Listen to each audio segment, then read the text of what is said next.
First అయితే పెసరపప్పు తీసుకోండి, అదే పెసలు. ఇవైతే నేను ఫస్ట్ మామూలుగా ఉడికిద్దామని ఈ తప్పెల్లో వేసి ఉడికించాను, కానీ అవి ఉడకవని అర్థమైంది. అందుకని మళ్ళీ కుక్కర్లోకి నేను మార్చుకున్నాను.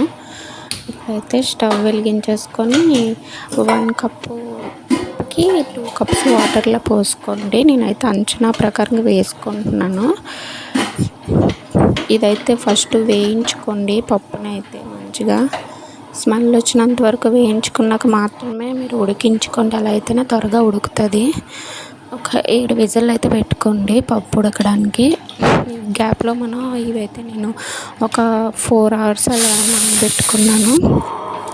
పప్పు బియ్యము సోయి కోసము బూరు వేయడానికి. దీన్ని అయితే మనం గ్రైండర్లో వేసుకుందాము. గ్రైండర్లో వేసేటప్పుడు వాటర్ అయితే ఎక్కువగా పోసేయకండి, ఎందుకంటే అది లూజ్గా పిండిగానే అయిపోతే సరిగ్గా బూర అనేది రాదు మీకు. అందుకనే వాటర్ అయితే ఎక్కువగా పోసేయకండి, చూసుకొని వేసుకోండి. ఇప్పుడైతే మూత పెట్టుకోండి. ఇప్పుడు మనం విజిల్ పెట్టాం కదా, ఒక 7 విజిల్కి అయితే చూడండి పప్పు మెత్తగా ఉడికేసింది. ఇదైతే దీన్నైతే పప్పు గుత్తితో ఇలా మెదుపుకోండి మంచిగా మెత్తబడినంత వరకు.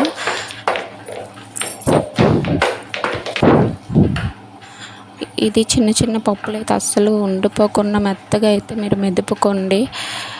అలా మెదుపుకుంటేనే బాగుంటుంది, లేకపోతే చీరేస్తాయి బూరెలు అయితే.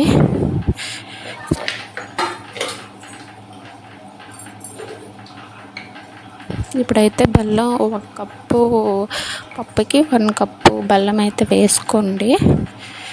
యాలకులు కూడా వేసుకోండి, నేనైతే అది చూపించలేదు కానీ పొడి చేసి వేసుకోండి. అదైతే మంచిగా పాకం రావాలి.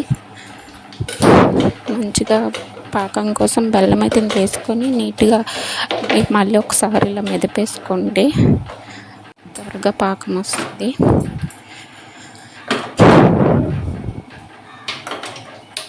చూసారు కదా, ఇదైతే మనం ఒకసారి స్టవ్ మీద పెట్టుకొని మనం పాకం పెట్టుకోవాలి.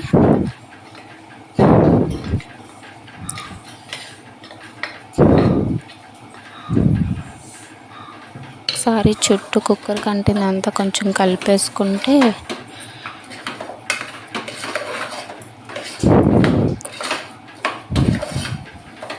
బెల్లం అంతా మంచిగా కలిపేసుకోండి అందులోనూ. అప్పుడైతే ఈజీగా పాకం వస్తుంది. చూడండి, ఇది మంచిగా అయితే వచ్చింది పాకం. ఇలా చేపెడితే మనకు కొంచెం జిగట్లాగా రావాలి. జిగట్లాగా వచ్చేంత వరకు పాకం పెట్టుకున్నారు కదా, దీన్ని అయితే చల్లారనిద్దాము. ఈ లోపు మనం గ్రైండర్లో వేసుకున్నాం కదా సోయి కోసం పప్పు బియ్యము, అదైతే ఇప్పుడు తీసేసుకుందాము.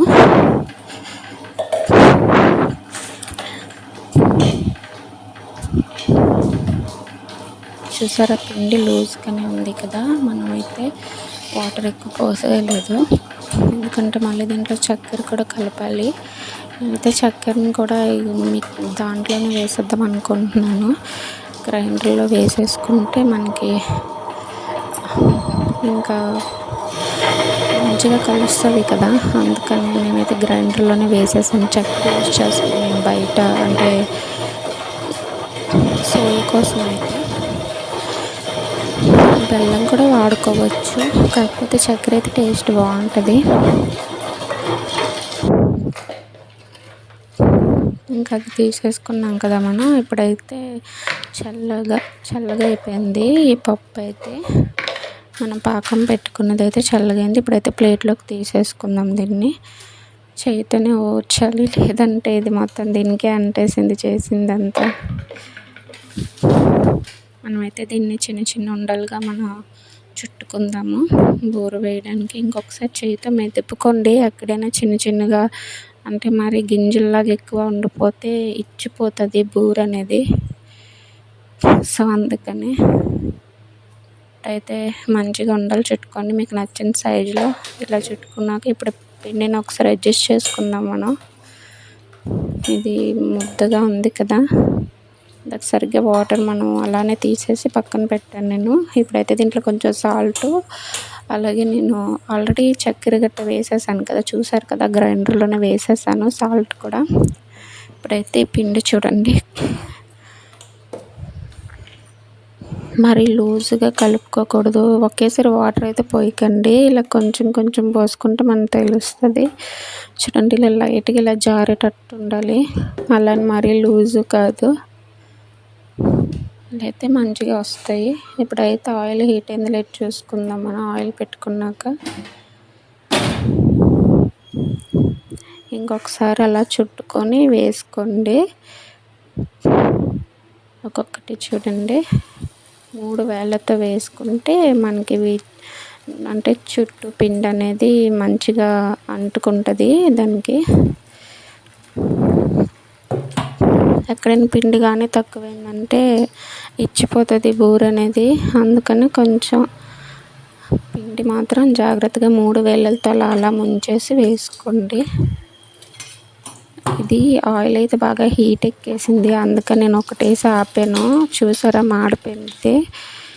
ఇంత ఎక్కువసేపు ఆయిల్ హీట్ అవ్వకూడదు, కాసేపు ఆపేసాను నేనైతే.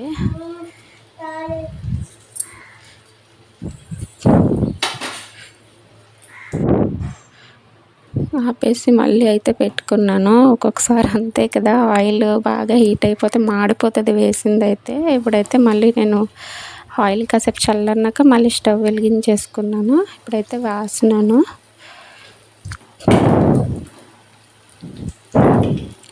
అలానే అన్నీ వేసేసుకోండి.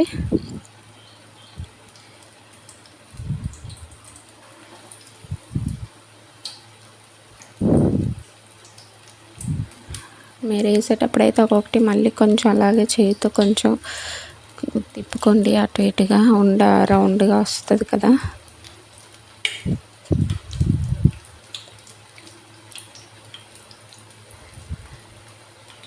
ఆయిల్లోనే పెట్టేసుకోవచ్చు, ఏం కాదు మనం వేసేసినాక, ఎందుకంటే పిండి పడగానే ఆయిల్ చల్లబడిపోతుంది కదా, సో అందుకని ఆయిల్లోనే పెట్టుకొని వేయించుకోండి. ఇప్పుడైతే ఆయిల్తో కొంచెం బూరంతా అంటే ఆయిల్ కొంచెం నేను తక్కువ వేసాను, ఎందుకంటే స్వీట్ అయిపోతుంది కదా, ఆయిల్ అంతా వేస్ట్ అవుతుందని. స్వీట్ దేంట్లో యూస్ చేయడానికి కూడా అంతగా అంటే కొంచెం త్వరగా వాడేస్తే ఏం కాదు, కొంచెం టైంగా అంటే దాన్ని ఎక్కువ రోజులు ఉంచితే బాగోదు కదా ఆయిల్, సో అందుకని నేను ఆయిల్ తక్కువగానే వేసుకున్నాను. ఇప్పుడైతే మనం చూసారా, ఒకవైపు బ్రౌన్ కలర్ వచ్చేటప్పటికి మనం రెండో వైపు కొంచెం తిప్పుకుందాము.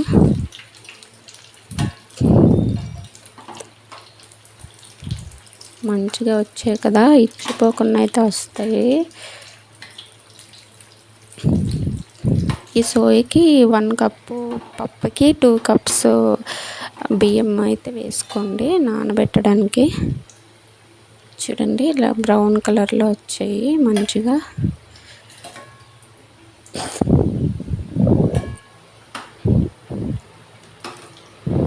అలానే అన్నీ తిప్పేసుకోండి. అయితే అన్నీ మంచిగా వేగిపోయాయి, బ్రౌన్ కలర్లో వచ్చేసాయి కదా అన్నీ. తీసేటప్పుడు అయితే కొంచెం సిమ్లోనే పెట్టుకోండి, మాడిపోకుండా ఉంటుంది, అంటే ఆయిల్ ఇంకా హీట్ అయిపోద్ది. ఇప్పుడైతే ఇంకా సెకండ్ది కూడా వేసేసుకుందాం.